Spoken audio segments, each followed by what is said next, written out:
Kényelmesek az utasok, figyeljen a kettes várányra. A várány mellett kérjük vigyázzanak. Direcția Brașov va sosi în stație la linia 3. Trenul va opri în stațiile Izvorul Olteț, Siculet, Miercurea Ciuc, Băile Pâșnă, Sfântul Gheorghe. Trenul circulă fără oprire până la Izvorul Olteț. Vă rugăm să nu știți.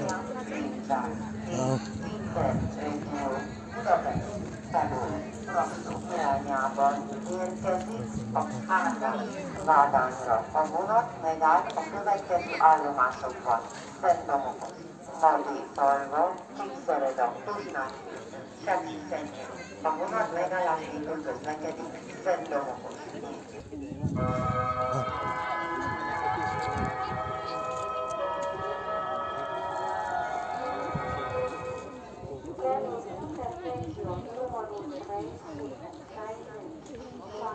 În direcția Brașov, în direcția Budapesta, va sosi în stație la linia 3. Trenul va opri în stațiile Toplița, Steda, Cluj-Napoca, Oradea, Episcopia Bihor. Trenul circulă fără oprire până la Toplița. Vă rog să rețineți.